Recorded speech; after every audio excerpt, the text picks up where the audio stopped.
At LHTC Broadband, we're proud to provide the communication services you need to get the most from today's technology. We're your local choice for TV, phone, and internet. We offer high-quality cable TV service with HD, multi-room DVR, on-demand, and watch TV everywhere. Plus unlimited calling, and our internet is faster than ever with speeds up to 1 gigabyte. With no contracts and local customer service, switching has never been easier. Call today, 724-593-2411, or visit lhtcbroadband.com. Are you a working professional who'd like to boost your career? Now you can complete a Master of Science in Management degree from one of the top programs in the country at St. Vincent College. U.S. News & World Report ranked the MSMOE program in the top 100 online graduate business programs. Discover top-ranked value and learn to provide strategic direction for your organization. Apply today. Visit us on the web at stvincent.edu and search on graduate programs. Greetings, Westmoreland County. My name is Jessica Petrovich, and I am your Westmoreland Heritage Director and host of Heritage Happenings here on 97.3 Light FM, 1480 WCNS, and online at 973lightfm.com, sponsored by St. Vincent College. Heritage Happenings is also available as a podcast on all of your favorite streaming services. Please check out Westmoreland Heritage on Facebook, Twitter, and Instagram for updates on cultural and historical events throughout Westmoreland County. Today's show is going to run a bit differently. Given current events with the coronavirus pandemic, I'm going to be sharing some Westmoreland County history for your listening enjoyment, plus some great resources for you to check out while you're looking for things to keep yourself entertained. Then, I'm excited to share how Westmoreland County's historic, cultural, community, and arts organizations are developing creative solutions to brighten the lives of those of us who may be remaining at home or are otherwise not quite ready to venture back into public spaces. So first, let's go way back to the beginning of Westmoreland County, before it was, well, what we know Westmoreland County to be today. We're going to focus on historic Hannistown, located just a few short miles north of downtown Greensburg. This bit of history is courtesy of the Westmoreland County Historical Society. Established in 1773, Hannistown was actually the site of the first seat of government for Westmoreland County and hosted the first English courts west of the Allegheny Mountains, signaling the settlers' foothold on the Pennsylvania frontier and that ever-present push to move west. The town was an oasis for travelers, settlers, and those seeking justice and order in the often chaotic environment of the western Pennsylvania frontier. The town and its inhabitants played a major role in the armed conflict between Pennsylvania and Virginia for control of the area now recognized as southwestern Pennsylvania. You heard that right, armed conflict between Pennsylvania and Virginia. Who would have thought? Hannistown was active in various issues associated with the American Revolution.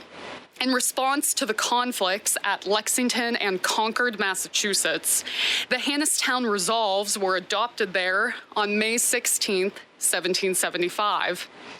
Before most other colonial communities took a stand against British oppression, Westmoreland County residents proclaimed their willingness to take up arms to defend their rights against Great Britain and support the besieged residents of Boston. The Hannistown Resolves are one of the most direct challenges to British authority preceding the Declaration of Independence. The Hannistown Resolves also declared the establishment of a local militia. John Proctor's Independent Battalion, Westmoreland County, Pennsylvania, led by the sheriff of Hannistown, were among the first American troops west of the Alleghenies. They served in conflicts in the east and western frontier borders from 1775 to 1781, and later until 1795. Hannistown served as a recruitment center for the county militia and Continental Army. Their flag, which I'm sure you all know and love, featuring a rattlesnake ready to strike the British Union Jack and the words, "Don't tread on me," is now the official flag of Westmoreland County. Despite the British surrender at Yorktown in 1781, conflicts on the western frontier actually continued for some time. These conflicts aimed to weaken frontier communities and push settlers back east. In one of the final conflicts of the Revolutionary War, Hannistown was attacked and burned on July 13, 1782, by a raiding party of Seneca and their British allies. The town never recovered, and the county seat was moved to Greensburg, where it is today, in 1786. The town site's subsequent conversion to farmland in the early 1800s preserved it as an archaeological time capsule of frontier life during the waning British colonial period and the emerging American Republic. It remains an almost unique archaeological resource in this area. In 1969, Westmoreland County, collaborating with the Westmoreland Historical Society, purchased the 180-acre property for the purpose of creating a historic site that would preserve and share the story of Hannistown. Since then, the Westmoreland Historical Society has initiated archaeological studies, rebuilt important structures such as Hanna's Tavern and the fort, and developed educational programs to connect the public with an important piece of Westmoreland County history. Historic Hannistown consists of the reconstructed Hanna's Tavern, 3 relocated log houses, and soon to be another one, a reconstructed Revolutionary War-era fort, and a wagon shed that houses an authentic late 18th century Conestoga wagon. You have to see it to believe it. In 2019, just last year, the Westmoreland Historical Society moved its headquarters to historic Hannistown and opened the Westmoreland History Education Center. With an exhibit gallery, classroom, museum shop, and library, the Education Center invites visitors, educators, and researchers to discover local history and its connections to broader historical narratives. This is Heritage Happenings, the show with the latest information on Westmoreland County cultural and historical events and organizations. I'm Jessica Petrovich. Thanks to our sponsor, St. Vincent College, for supporting our show today. We're talking about some fascinating Westmoreland County history, so let's move south down to the Scottdale area for this next segment. Thanks to West Overton for the following great information.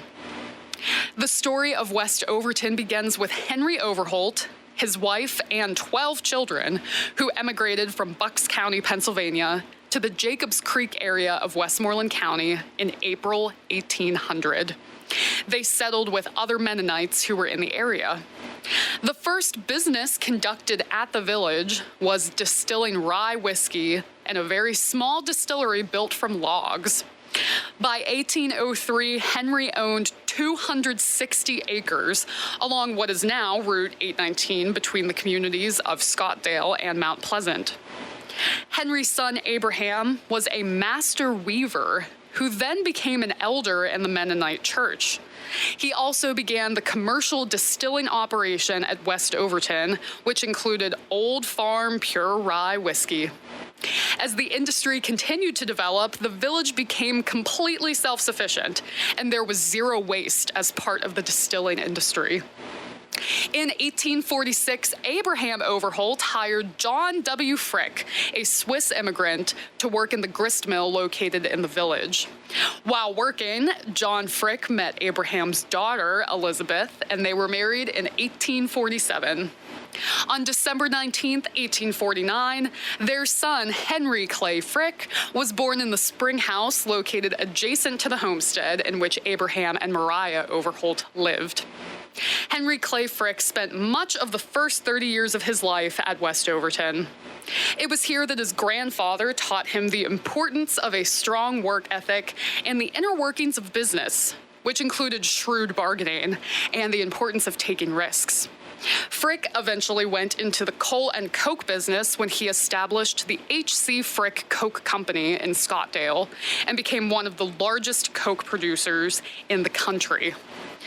Partnering with steel magnate Andrew Carnegie, Frick eventually led the Carnegie steel industry as a result of the business partnership that evolved out of Carnegie's need to purchase coke. This business partnership would eventually end, and Frick and Carnegie became bitter enemies. Henry Clay Frick died in 1919 and left his fortune to his daughter, Helen Clay Frick. She purchased West Overton as a way to memorialize her father. West Overton Village today consists of the remaining 18 buildings. The Big Barn, gardens, Overholt Room, and mansion front yard are a hot spot for regional weddings. Sometimes as many as 3 couples a weekend tie the knot at their distinctive setting. West Overton is listed on the National Register of Historic Places and is a stop on the American Whiskey Trail. This is Heritage Happenings, the show with the latest information on Westmoreland County cultural and historical events and organizations. I'm Jessica Petrovich. Thanks to our sponsor, St. Vincent College, for supporting our show today. We're discussing some fascinating Westmoreland County history. We've talked about historic Hannistown, West Overton, and we're going now to travel back to winter for a bit. I know, bear with me. And we're going to visit the story of how Overly's Country Christmas came to exist. Thank you to Overly's for this heartwarming history. In 1956, Harry Overly first decorated his rural Ambrust home with just a few strands of lights. Most people would have been content stopping right there, but Harry's vision of a light display happened when he was encouraged by the delight of his 4 children. The kids like it, was all Harry Overly would tell anyone as they watched the light display grow. And he wasn't content with hanging strands of lights from the eaves of his house and in the bushes. It was his attention to detail that made the difference. Lights were meticulously intertwined in the branches of trees and strung in perfect rows along miles of fence that outlined his property. Harry was one of the first people to add animation to his displays. Over the years, the Overly home and surrounding 7 acres became a showcase, first attracting neighbors, then people from nearby communities, and later, people from all over the region. Soon, those same neighbors and friends wanted to become involved. They volunteered to play Santa and Mrs. Claus, while local young people dressed as elves to hand out lollipops to the children in passing cars. Many a child driving by was convinced that this indeed was where Santa and Mrs. Claus lived. Then one year, when Harry himself was dressed as Santa Claus, a woman handed him $1 in appreciation for the marvelous light display that brought so much joy to her children. Harry explained that there was no charge to see the lights, and the woman replied, "Well, give it to your favorite charity." That simple recommendation was the seed that grew into the vision of the light display someday becoming a charitable fundraiser. But for what cause? The answer came without hesitation. Harry knew immediately that the light display could only be used to benefit children's causes. During the 35 years that the light display was held at the Overly home, nearly $1 million was raised by donations from cars passing by, and later through an annual preview cocktail party held at the Overly home. That first $1 million, raised mostly from coins, was donated to the Free Care Fund at Pittsburgh Children's Hospital and Children's Medical Services at Westmoreland Regional Hospital in Greensburg, all by the Overly family. Not long after the 1983-84 holiday season, Harry Overly suffered a heart attack.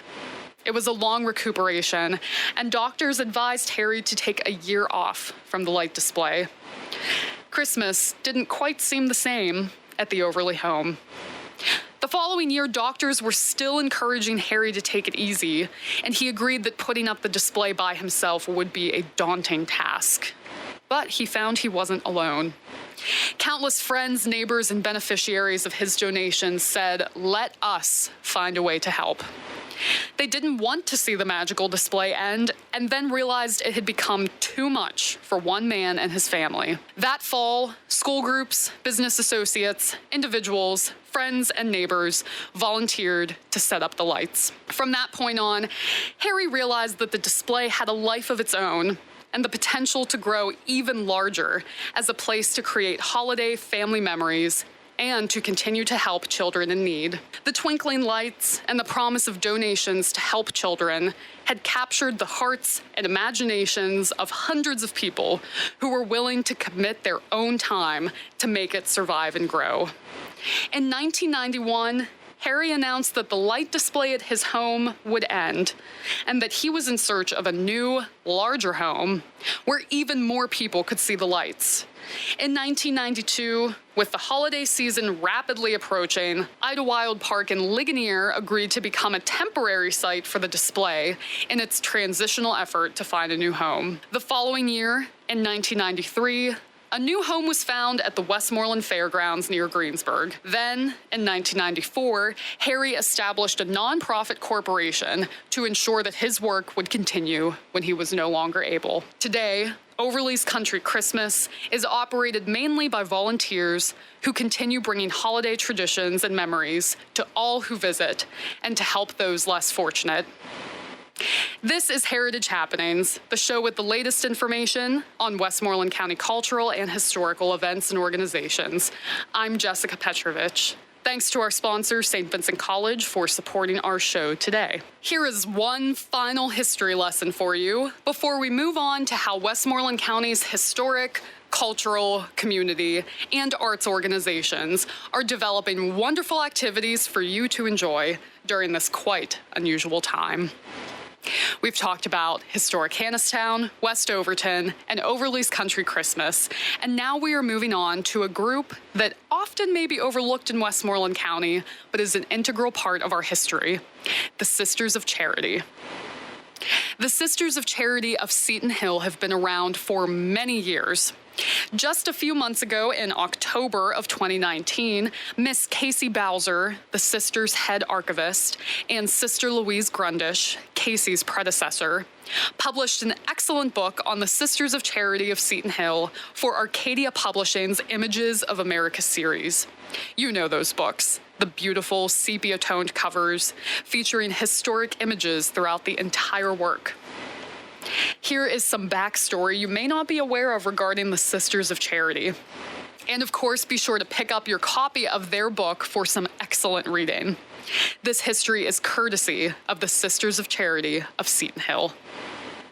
In 1869, Bishop Michael Dominic of Pittsburgh appealed to the Cincinnati community of the Sisters of Charity for sisters to serve the needs of the growing Catholic population in his diocese. Sister Aloysia Lowe, 3 other Sisters of Charity, and 2 novices left Cincinnati and arrived in Altoona, Pennsylvania on August 20th, 1870.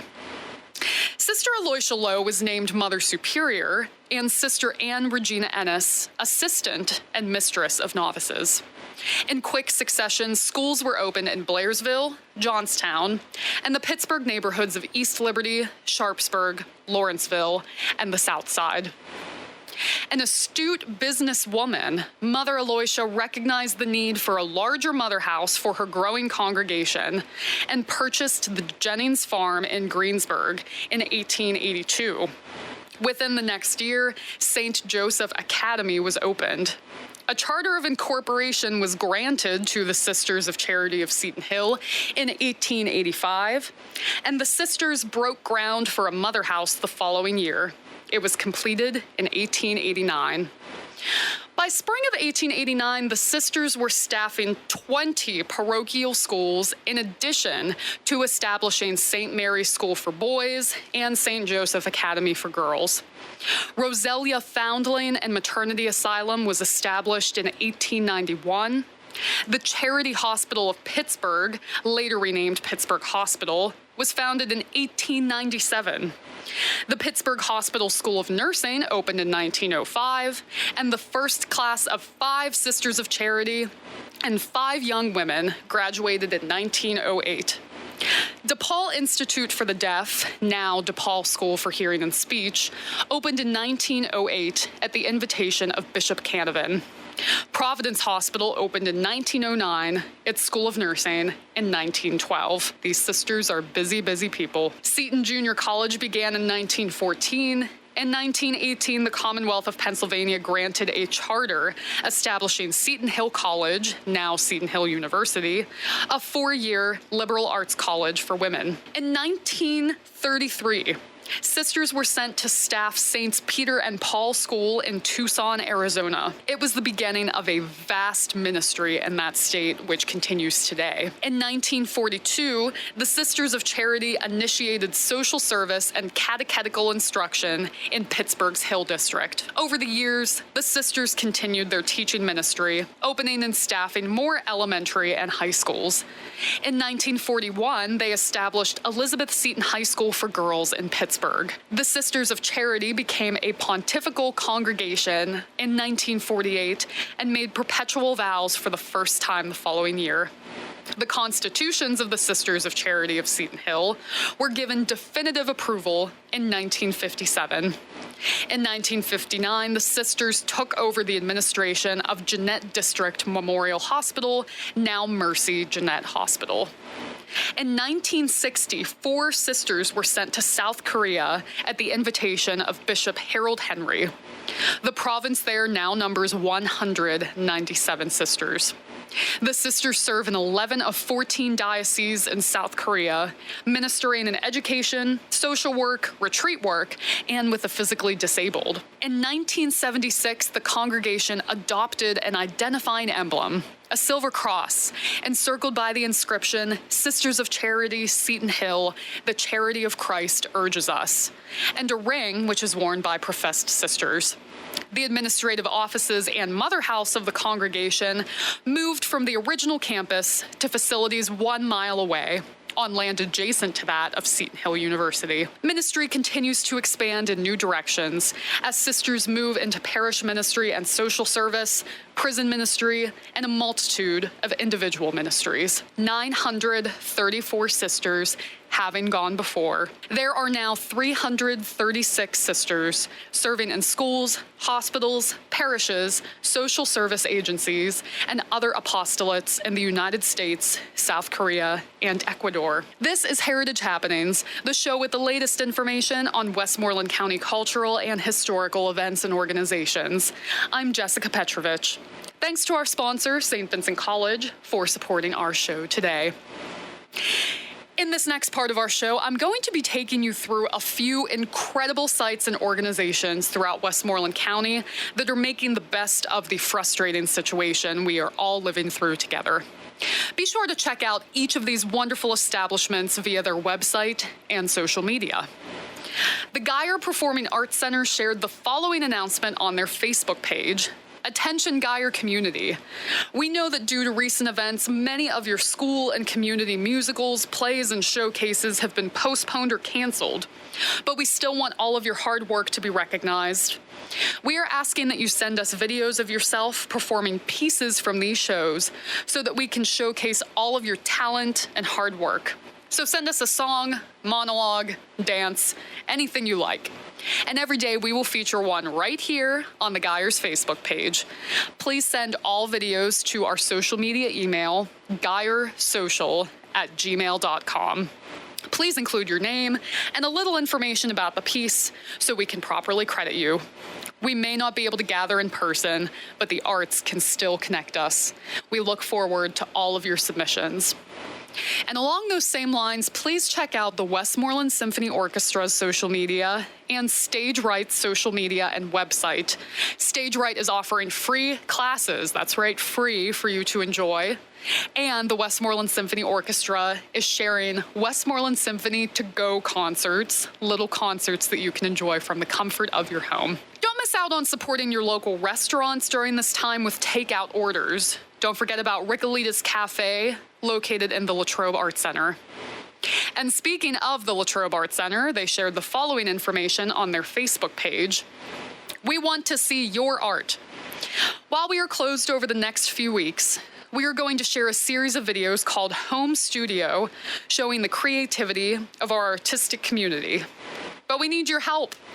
If you are an artist, a crafter, or just a dabbler in the arts, we want to share what you create. This could be your particular brand of art, or a simple tutorial on a basic technique, or experimenting with a new technique or method. We'll take anything. From how to draw a simple cat, to thumbprint art, to paper mache, to happy trees, and even toilet paper origami. All you need is a smartphone or a digital camera and a laptop to upload the videos in a few minutes of your time. We'll take videos shared via our social media accounts. Please join us for hashtag HomeStudioLAC, and let's connect by sharing beauty and creativity together. Couldn't agree more. Here's another great online event from the Mount Pleasant Area Historical Society shared via their Facebook page. All of our favorite sporting events may have been canceled, but do you know what hasn't been canceled? Cats Meow Madness. We are looking to create a new design for our Cats Meow Collectible Village series, and we need your help. As you know, many local landmarks have already been honored with these limited edition collectibles. Mount Pleasant has several other landmarks that deserve such an honor. So, with your feedback, we've narrowed our choices down to our Elite 8. You will have a chance to vote on your favorite in each matchup. Votes will be tallied and the winning option will move on to the next round. The last option standing will have its very own piece that will be available for purchase later in the year. The tournament has started on the Mount Pleasant Historical Society Facebook page. You have 48 hours during each round to vote. Please vote and share the madness. And finally, a wonderful update from the Westmoreland Museum of American Art. Did you know that the museum's permanent collection is accessible through our website? Please explore the collection online 24/7, 365. Additionally, you can take a virtual tour of the museum. What a great way to spend your time. This is Heritage Happenings, the show with the latest information on Westmoreland County cultural and historical events and organizations. I'm Jessica Petrovich. Thanks to our sponsor, St. Vincent College, for supporting our show today. Before we close, I want to share a quick announcement from the show's sponsor, St. Vincent College. The St. Vincent College Education Department has announced that students seeking education certification are available to assist in home tutoring during the COVID-19 school closure. To sign up or for more information, this is for students K-12 and special education as well, visit education.stvincent.edu. You can also email Dr. Veronica Ent, Chair of the Education Department, at veronica.ent@stvincent.edu. That's all we have time for today. Be sure to stay safe and healthy. Take some time to read up on the fantastic and fascinating history throughout Westmoreland County. And of course, check out the online events I mentioned from the Geyer Performing Arts Center, Stage Right, the Westmoreland Symphony Orchestra, Latrobe Arts Center, Mount Pleasant Area Historical Society, and the Westmoreland Museum of American Art, along with many, many others. If you need meals, check out to-go options from your local restaurants. And if you know school-aged children in need of academic assistance, get in touch with the St. Vincent College Education Department. Follow Westmoreland Heritage on Facebook, Twitter, and Instagram, and check out all of our information on westmorelandheritage.org. This has been Jessica Petrovich, your Westmoreland Heritage Director and host for Heritage Happenings on 97.3 Light FM, 1480 WCNS, and online at 973lightfm.com, sponsored by St. Vincent College. Heritage Happenings is also available as a podcast on all of your favorite streaming services. I hope you've enjoyed today's show. Until next time. Are you a working professional who'd like to boost your career? Now you can complete a Master of Science in Management degree from one of the top programs in the country at St. Vincent College. U.S. News and World Report ranked the MSMOE program in the top 100 online graduate business programs. Discover top-ranked value and learn to provide strategic direction for your organization. Apply today. Visit us on the web at stvincent.edu and search on graduate programs. At LHTC Broadband, we're proud to provide the communication services you need to get the most from today's technology. We're your local choice for TV, phone, and internet. We offer high-quality cable TV service with HD, multi-room DVR, on-demand, and watch TV everywhere. Plus unlimited calling, and our internet is faster than ever with speeds up to 1 gigabyte. With no contracts and local customer service, switching has never been easier. Call today, 724-593-2411, or visit lhtcbroadband.com.